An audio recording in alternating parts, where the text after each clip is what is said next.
If you have never picked up a camera in your life, but you've watched every tutorial or video about photography on YouTube, you're not a photographer. You may know a lot, but you're not a photographer until you actually get out and shoot. Hey everybody, Raymond here from the Beginner Photography Podcast, and today we are back with an episode all about burnout.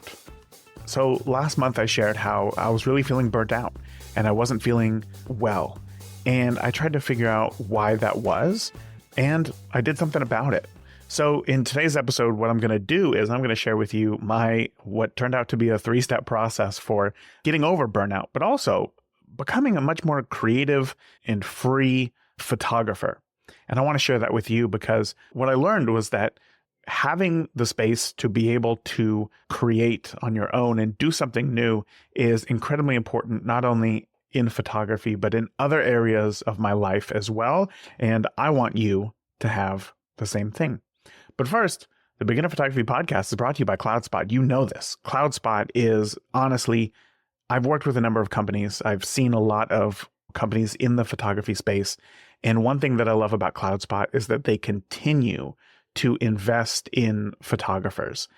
It is not cheap to run a software company, essentially, and you can build whatever it is that you want, but CloudSpot has continued to invest in photographers and making your life easier for not only being able to share your photos, but also if you want to start and grow a business. They have so many tools built in to enable you to turn what might be a hobby today into a business for tomorrow. So I highly encourage you to check out CloudSpot. It has been one of my favorite tools, one of my favorite businesses in the photography space for a long, long time. And you can also get a free forever account by signing up over at deliverphotos.com right now. So burnout, right? I don't know if I've ever really felt burnout in the same way that I had a few months ago, or I guess technically last month. So what did that look like for me? Well, burnout, I think, what was I expecting? I don't really know what I was expecting burnout to feel like. I guess you never really expect to feel burnout. You hope that you never feel burnout. You just hope that you're strong enough to kind of get through whatever it is that you're going through. But sometimes, man, life is really crazy, or you put some wild weight on yourself as far as things that you want to get done and expectations that it happens. And it happened for me for a number of reasons. But when I really look at why it happened, well, I'm going to get to that in a bit because I have some news. But first, again, let's talk about what did it look like? What did burnout look like for me? Burnout looked like the worst version of myself. I never wanted to record podcast episodes. I dreaded recording them. Like when I scheduled an interview, I almost didn't want to record it because there was almost this feeling of what is this for? What am I doing here?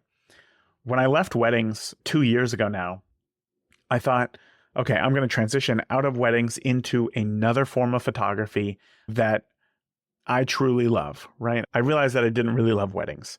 I liked weddings a lot. There was a lot of pros to weddings, but ultimately for me and my family, as it continues to grow, weekends became more important. And I felt like I was in a bit of a rut. A lot of the weddings started to feel the same. I was getting older than I was in this weird phase where I was older than young couples, say 20 to 26, but I wasn't as old as older couples, maybe a second marriage, say 40 to 50. So I was in this really weird stage. And again, I just wasn't connecting with it as much as I once did, and I wasn't getting the enjoyment out of it, and it was stealing every single Saturday of mine. And again, with kids, it became more and more important to have those weekends. So I made the decision to leave weddings. And a part of that decision, I was scared because I didn't know what the future was going to hold for me as a photographer. I always like to know where I'm heading. I like to have a plan. I like to have a plan that's very flexible. I like to know where the destination is, but I also like to explore different ways on how to get there, if that makes sense. So it doesn't have to be take this road to that place, to this place, and then you're at your destination. It can be a little more drawn out. It can be a lot more flexible. And that's just kind of who I am, I guess, as a person.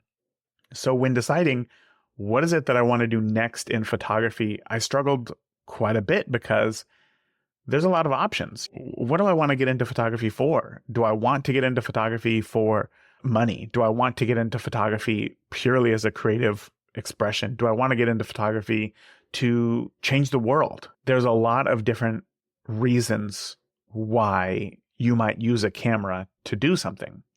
And I guess I just really didn't know what that was. So one thing that I do is that when I don't have a clear answer, I just tend to push it off until a clear answer comes to me. So what that looked like practically for me was that I had no direction in photography. And for almost an entire year and a half, I'm still speaking to photographers about photography.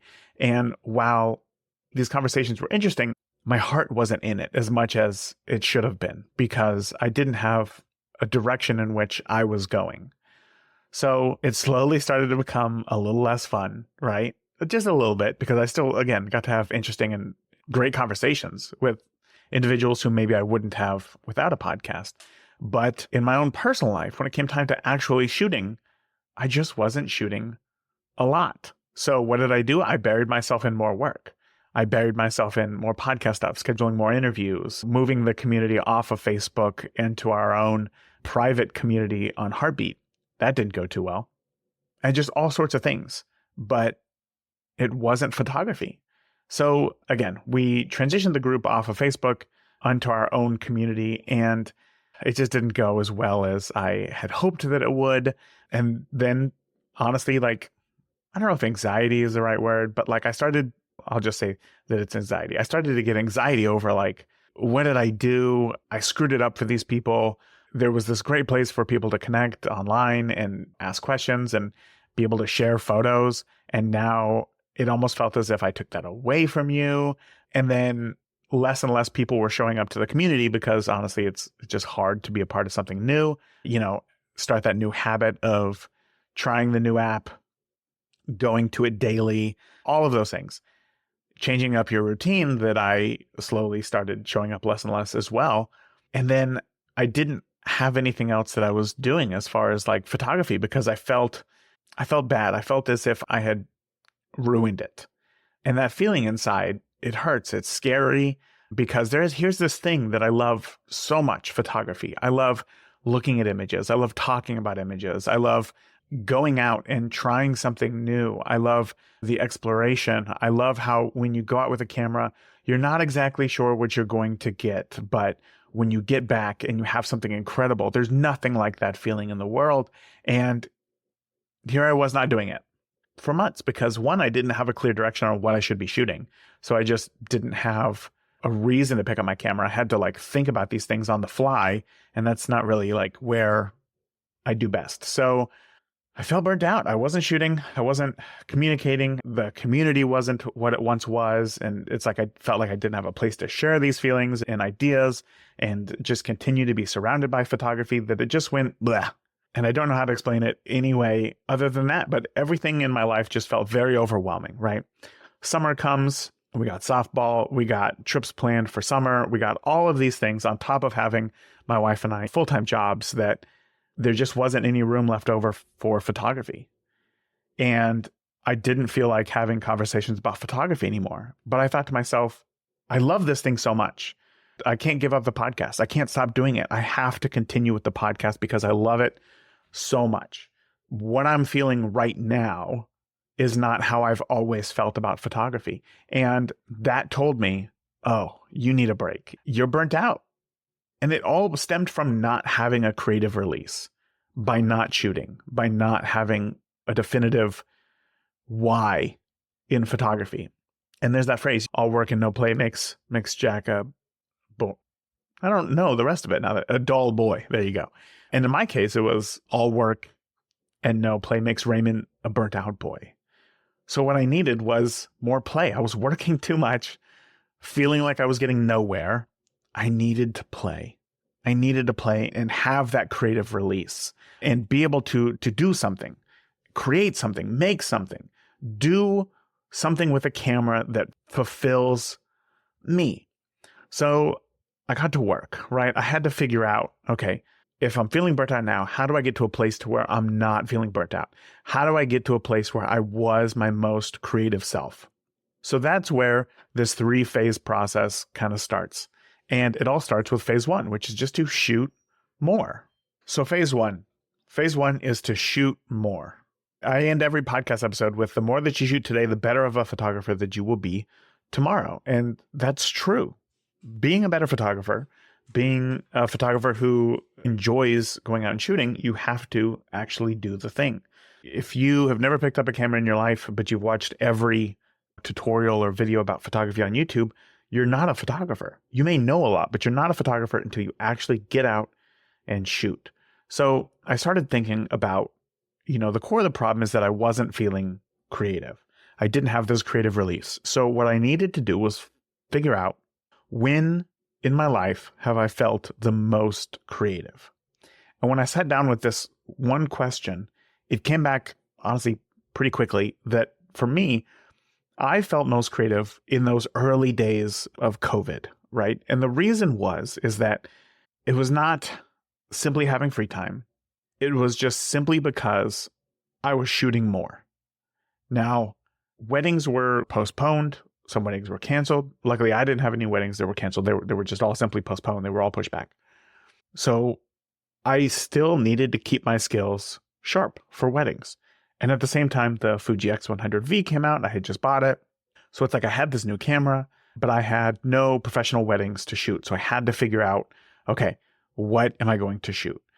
So I was just shooting anything and everything that I could. Things that normally I would have never shot. I would have no intention, no desire. I wouldn't even think about picking up my camera. I wouldn't look at it twice. And suddenly I was forced to shoot all of these things because I had to justify this camera that I just bought with no weddings, scheduled. And we had this time as a family.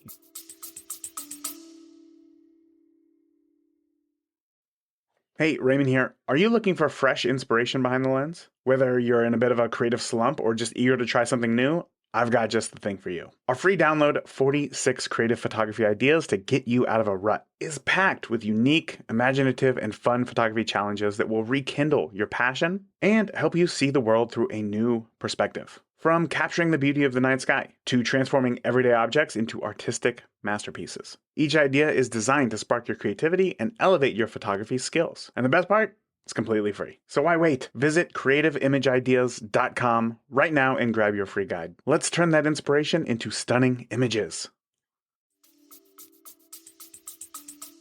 And I knew that it was this interesting time in history that I wanted to document it. I wanted to document what our lives looked like, what it was that we were doing, everything that was my life. I knew that I couldn't go to New York and be in like the hub, ground zero of what was going on. I had to document my life, the changes that were happening to me, what I was seeing. And what that meant was that I was seeing new things, right? It wasn't necessarily the subject matter. It became purely a numbers game. The more that I shot, the more in the groove I was. There's that phrase, a rising tide lifts all ships. And that is exactly what it was like. Everything that I shot was better because I was game ready, because I had just been shooting everything.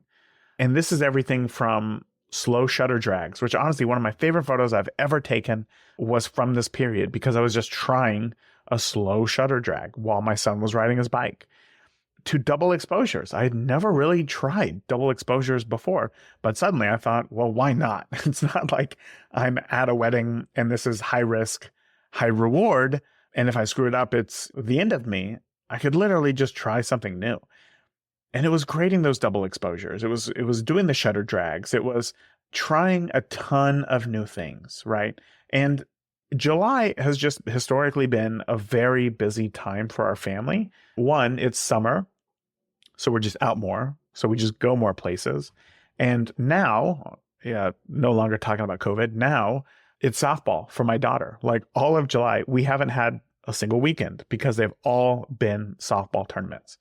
Friday, there's scrimmage games. Saturday, there's pool play. Sunday, it's tournament play, right? It is non-stop. In a single weekend, she might play 8 games, Friday, Saturday, Sunday. It's a lot. We're gone all day. So inherently, there's now just more stuff for me to shoot, right? That makes it easier to shoot. When you're out more, you can shoot more. So softball tournaments every weekend. We also had kind of last minute planned a trip to the world's largest air show, which is up in Oshkosh, Wisconsin. And again, we also had, there was the 4th of July, and we had a last minute trip planned for San Francisco as well. So it's not that I didn't have a lot of things to shoot this month. Like, that made it so much easier to just shoot. So actually, let me open up my Lightroom catalog real quick. So I catalog all of my photos by month and year. So in June, let's see. So in May, I took 189 photos. And by I took 189 photos, what I mean is I took 189 keepers.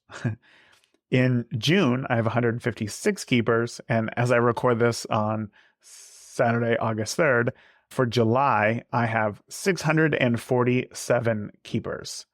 How is that possible, right? How is that possible to go from such a small amount, 189, 156? In February, it was 91. In March, it was 87 to 647. Like I said, the more that you shoot today, the better of a photographer you will be tomorrow. Just by shooting more, you will be more game ready. Okay. So for me, what was my intention? What were the things that I was shooting? It was just simply whatever was in front of me and whatever I found interesting. I had no intentions. I didn't plan anything. I just shot whatever happened to be directly in front of me. And that was so freeing because suddenly I didn't have to perform. It just happened, right? So phase 1, again, is just to shoot more. If you don't know what to shoot, shoot everything. Don't even ask that question, what do I shoot? That's the wrong question to ask. It's just, the right question would be, what shouldn't I shoot? You should be shooting literally everything. Shoot the close-ups of, your AirPods or your car keys or your Stanley Cup, if you're like my wife and my daughter, or your laptop charger. Shoot anything and everything that you can. Shoot street signs, shoot car wheels, shoot anything that you see and think to yourself, oh, that's interesting, or, oh, I like that.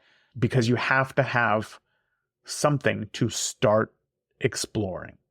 So that brings us into phase 2, which is to seek inspiration. So once I was feeling good, once I was feeling hot by just shooting, right, getting those gears going, I knew that I had to keep going. And to keep going, you can't just continue to just shoot things, because when you just shoot things, it kind of does become kind of all for nothing, right? You do have to have some sort of goal. So once you get hot, once you get ready, once you get warmed up, it's time to play the game. But you need to know, what game are you playing? So phase 2, again, is to seek inspiration. Now, there's plenty of places to seek inspiration on what it is that you want to do or you want to try. And the number one place to not seek inspiration is social media. That is the worst thing that I have found for my own photography and my own creativity. And here's why. Even when you scroll, right, and say that you're on Facebook, let's give best case scenario here. You're in a photography group on Facebook, right? Like the Beginner Photography Podcast group. And you find a photo that you find interesting. You never stop at that photo and break down how it was shot, figure out how you can incorporate it into your own photography, discover what lights are used, ask questions about it so that you can attempt it yourself. You just simply say, wow, that is cool. And then you keep scrolling. That's because we view social differently than when we're actively looking for a problem to solve. So for me, the problem that I was trying to solve was, okay, now what can I shoot that is interesting? Now, if you were to go through social media and ask yourself, what can I shoot that I find interesting? Then yeah, maybe you will find some inspiration. But 999 times out of 1,000, when you're just scrolling to scroll, right? So it's a terrible place for inspiration because it will go right past you. So where do you find inspiration? I said that there's a million places to find inspiration. I find inspiration, believe it or not, still on Flickr. Flickr is old. It is nowhere near as active as it once was. But I find that Flickr is almost like this weird time capsule in photography, right? As there was this transition from film to digital, as there was new software tools, as people were kind of discovering what they could do with a camera and digital photography, because photography had become more accessible than ever before, that it was almost new for everybody in a sense. So even though it doesn't get updated nearly as much today as it did back then, I still find that those older groups or forums or whatever they are in Flickr have a lot of really interesting photos, and I find them to spark my creativity a lot more. One, because it's its own dedicated thing. I'm there for a very specific purpose, and I'm asking that very specific question. What do I see that's interesting that I might like to try? So I encourage you to give Flickr a shot. The other place is books. Books. Man, when looking through photo books, I realized something about myself. And that is that I have been chasing the perfect photo my whole life. And it's been holding me back. You know, there's this, I don't remember where I heard it or if it's just common knowledge or whatever, but photojournalists, like their job is to tell the whole story in a single frame, right? If you're going to have one photo on the cover of a newspaper, it better tell the story of what is happening to draw you in, to then be able to actually read the article. One photo. Man, that burnt me out. Because I have been trying to do that my entire life. I've been trying to tell the story with a single photo my whole life. And what I realized is that I'm not the kind of person who should be trying to tell a novel in a tweet. That's not my lane. I am more long-winded. I like to explore these ideas as I talk. I need more context. And what does that look like? Stories. I like longer form stories. I like projects so much more than a single photo. If I were to open up any photo book and there was only a single image in it, I would feel lost. No matter how good the photo was, I'd be begging for more because I want that context. So that was a huge mental shift for me. My whole life, I've been trying to just share single photos at a time, right? When it came time to share a photo on Facebook, share a photo on Instagram, it would just be a single photo. But now that I see this about myself, that's not who I am. I need to be sharing multiple photos because that's how I like to tell stories. I like to have one photo that's stronger than the rest, but I also love to tell stories through multiple photos. So again, that was massive for me. Now I started looking at other people who were telling stories through multiple photos. And one of my favorite examples is Scott Strazzanti. I've had him on the podcast before. He is a photojournalist. He's worked for the Chicago Tribune, I believe, the San Francisco Chronicle. His job is to tell the story in a single photo. But one of his most interesting projects that I have found is called Common Ground. I've had him on the podcast to talk about it before. I bought his book and I was going through it, and it's still a series of, 100 plus images of the transition from a family farm that was like 100 years old into being sold to a developer and turning it into a development, like a housing development, lots of homes and like a suburb. And it all happened on this same ground, essentially, this common ground between two very different people, being farmers and families, right? So if Scott, this guy who is a photojournalist who does everything he can to tell the story in a single photo, also sees that some stories need more than just a single photo, man, that gave me such like the sigh of relief that was like, oh, thank God. Like I can explore that. I can explore relationships between images. I can explore different subject matters. And it just really opened up this door, and it got really exciting.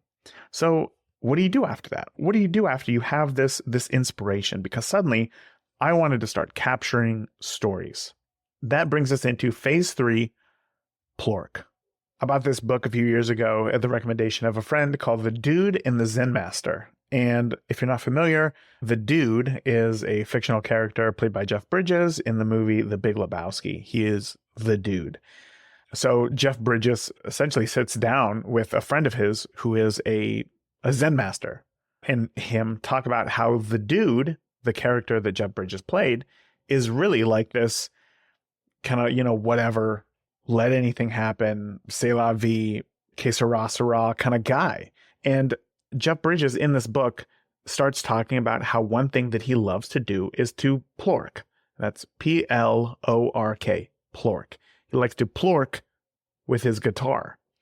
And what plork is it's half play, it's half work. Plork, play and work. When you're trying to learn something new, right? You get interested in something. You just want to play around with it. You want to have fun. It's like this new and exciting time.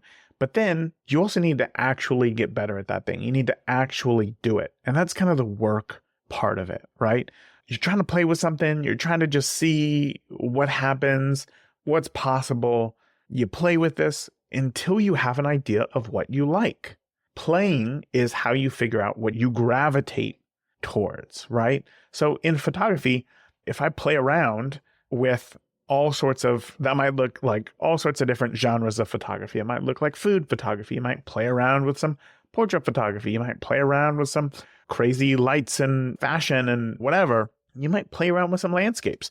But doing all of these different things, just playing around, again, you get an idea of what it is that you like. You find what it is that you gravitate towards. And for me, the thing that I gravitate towards is it's time, and it's taking something that exists, combining it with something else that exists, and then combining all three of them into their own thing where they all stand alone. I'll explain that a little bit more in a second. But the idea is that once you find something that you gravitate towards, then you start to get to work. You go deeper into that thing. For me, let's take the example again of storytelling. When I want to get into storytelling here, I needed to play around at first. I needed to start taking photos in more of a story fashion, something with a beginning, a middle, and an end. And then I can kind of put them together. So what I did, and I'm going to give you this exercise as well, and I'm going to tell you how it goes. To get better at storytelling, I feel like you really have to limit yourself at first, and then you can grow. Okay. So telling a story in one image is extremely difficult, right? But telling a story in 3 photos is a little bit easier, right? Because you know that you need a beginning, a middle, and an end. Telling a story with 1,000 photos is, depending on the story, it might be a bit overwhelming. So we need to find some sort of middle ground, right? Now you can get a film camera, load it up with, say, 24 exposures, and now you only have 24 photos to go tell a story. Or even easier, and honestly cheaper, and much quicker as well, is using an Instax camera. So these are the little instant, like Polaroid style cameras from Fuji, and you can just buy a pack of film. It's like $6 or $7. It has 10 instant photos inside, and that's it. So what I encourage you to do is to, if you already have an Instax camera, go ahead and buy yourself a pack of film. It's 10 photos, and then go out and tell a story. You're going to realize that it is so much harder than you think that it is. So what I encourage you to do is, before you go out and start shooting, think about what is the story that you're trying to tell, and how could you possibly tell that in 10 photos? So in my case, what I did was, for the month of July, I really wanted to focus more on family, right? My daughter, there was a lot of softball that we were shooting. But for my son loves aviation. He loves plane spotting. So figuring out, how can I capture plane spotting? That's the story that I wanted to tell. My son just got a new camera. It's like a super zoom camera. And he wanted to go to the airport to go plane spotting. And I thought, okay, if we're going to go to the airport and go plane spotting, and I only have 10 photos, what are the 10 photos that I need to tell this story? And again, let me tell you, it is way harder than you may think that it is, because it was way harder than I thought that it was. And in practice, it was actually even more difficult than what I thought that it was going to be. You're constantly aware that you only have X amount of photos left. And you think to yourself, oh, do I want to take this photo, or do I think that I can get a better version of this somewhere else? Is there anything that I could do right now to make this photo more compelling? How's the composition? How's the light? All of those things go into it. And when you only have 10 photos, when you're done and you take that last photo, you're done. The story has been told. Was it the complete story? Probably not. But is it a story? Yeah. And congratulations, you did it. So again, I took my son to the airport. I took this Instax camera and I had to make a story with 10 photos because that's all that you can do with an Instax camera. So I highly encourage you to do this, but think small, right? Think small. Think planting a tomato plant in the garden. Think teaching your kid how to ride a bike. Think your morning routine. Small stories, not the entire day. Think small, because if you can tell a small story, then you can tell a big story. That's what you got to do. So when I got back with my 10 instant photos, here's the thing. I don't even look at them when I'm shooting. I just take the photo and then I just immediately put it in my pocket. And then when I get home, I look at them all. I encourage you to do the same thing because then you won't be second guessing yourself. You'll just be out there and just shooting whatever you see and whatever you think is interesting in that moment. So I got home and I had these photos and I was like, wow, this is really cool. This is really interesting. And what I realized is kind of what I said earlier, how much I love to play with and visualize the passage of time. So I think it was William Eggleston who said this. I could be wrong on that. He said a photo of a hotel in 1970 looked just like a hotel room in 1970. But today it feels nostalgic. It stands out. That's the passing of time, right? That's the stuff that I love, right?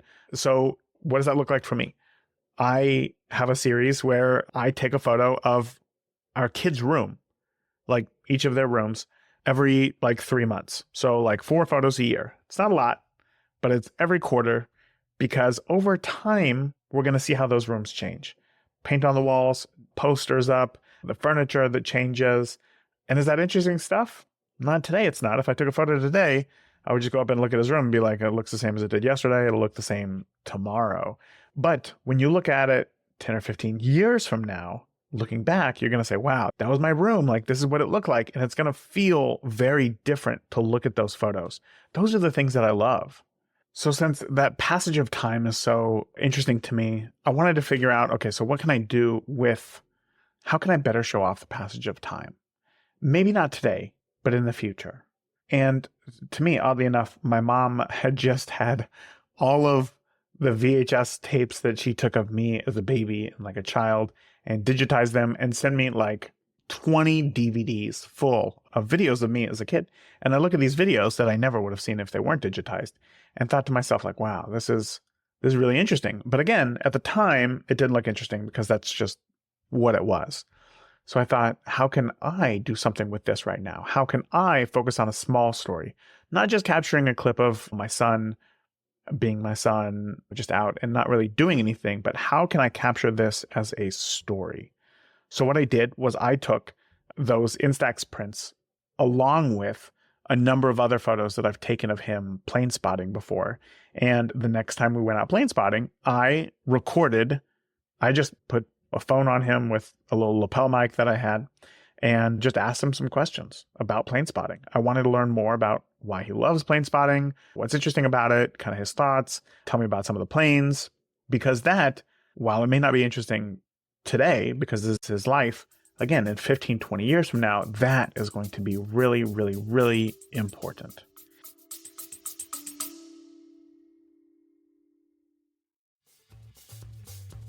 If you're still tracking clients in a messy spreadsheet, or worse, sticky notes, well then it's time for an upgrade. CloudSpot Studio is a custom-built CRM designed just for photographers. So you can keep track of your bookings, send contracts, and stay on top of your business, all in one place. And the best part?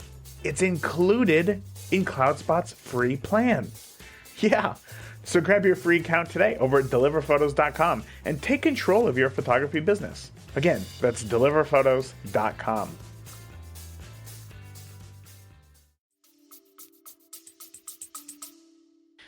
I took this audio clip and then I edited it down to about 2 minutes.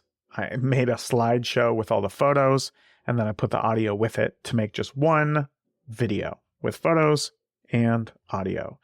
And I got this idea from actually John Kenny, who's been on the podcast before. He's a longtime listener, and this is something that he's been doing kind of in a similar way, but I just kind of put my own spin on it since it's my family and it's for the now rather than what he's doing, which is focusing on the past, right? Focusing on people's life experiences and what they've done. This is here we are right now. So anyway, if you want to see the video, I'm going to send it out in an email, and you know what? It'll be in the show notes of this episode as well. So just click the link in the show notes of this episode. You can get an idea of what it looked like. But what I realized after this was that I wanted to share this video with you because I wanted to show you what it looked like and how you can create something that doesn't necessarily have to be reinventing the wheel. You can take two things, combine them, and then for all intents and purposes, create something new.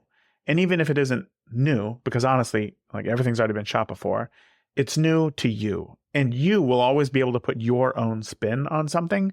So therefore, again, I really wanted to share with you. And I realized something, and that's that I didn't really have a way to share with you. So I told my wife, right, I captured these photos, this video, and I really wanted to share them in the Beginner Photography Podcast community, but I failed hard. I failed hard with the Beginner Photography Podcast community, and this is all my fault, right?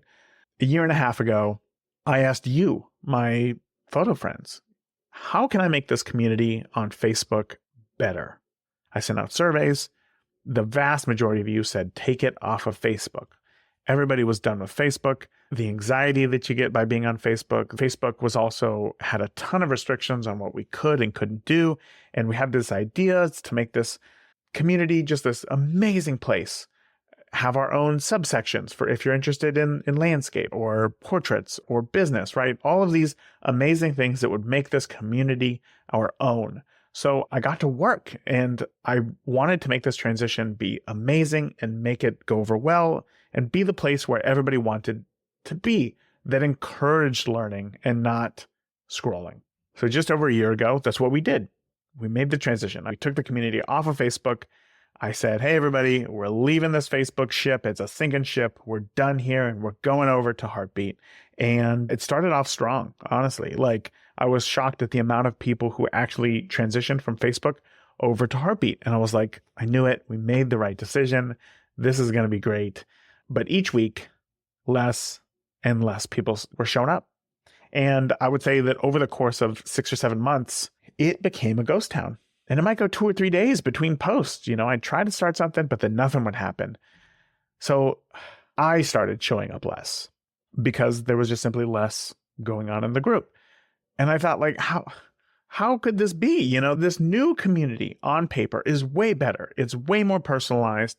It is perfect for us. It is focused on learning photography. And there's no distractions from ads or no notifications to take you away from learning what it is that you want to learn. And all the while, I was feeling this like huge amount of guilt for letting the community go from one of the best on the internet to non-existent. And then I toyed with this idea of like, what do I do now? What do I do? Do I bring the community back to Facebook? But my pride would not let me. It was like, are you kidding? Like, you did it. You moved away from Facebook. You made such a big deal about it and how bad Facebook is. And honestly, you're way happier off Facebook. And that's absolutely true. I'm way happier off of Facebook. But all of July, I captured some great photos. And I discovered that I want to share these photos with you. But I'm not really on Instagram or Facebook. So where do I share them? And that's when my wife says, just share them in your group. And I was like, oh. So I told her everything that I had essentially just told you, that I had, for all intents and purposes, nuked the group by taking it off of Facebook. And she said, who cares how much better something is if you're now helping less people? Wow. That is why I married her. Like, she is so much smarter than me. And I mean, I always try to live my life by the motto of progress over perfection. But moving the group off of Facebook was me focusing on perfection over progress. And it hurt us. It hurt me. Photography really is just a great medium to be able to share and discuss with others. And I was robbing both of us of that. So to everyone, let me just first say, I'm sorry. If you were in the Facebook group and you loved it, and then I moved it to Heartbeat, and then it failed completely and you had nowhere to go, or you had to find these other communities and it sucked, I'm sorry. Well, I have to take action, right? You can only be sorry for so long until you have to take action. Today, I'm happy to announce that I am unarchiving our original Facebook group, and we are back. Yay. Now, if you're like me though, right? If that cynical side of you is saying like, okay, wait a second, what is going to stop us from this happening again, right? You didn't like Facebook. You don't like Facebook. What's going to stop this group from turning into another ghost town again? And like, you're right? We're in election year. And personally, I want to be off Facebook as much as humanly possible. So I brought in some help to keep the community going, right? Longtime community members, Jim Sinicki, Kimberly Irish, Magda Stolte, right? They are a testament to the power of the group. These people joined us as listeners. They joined the community as listeners, knowing very little about photography. They joined the group. And here's the important part. They interacted in the group. They asked questions. They asked for feedback on their photos. And then they chimed in when they could help. And today, they're not only very skilled photographers, but also working photographers. That's the power of this group. But it's only the power of the group when there's people in it. So guess what? They're coming back as moderators and conversation starters in the group.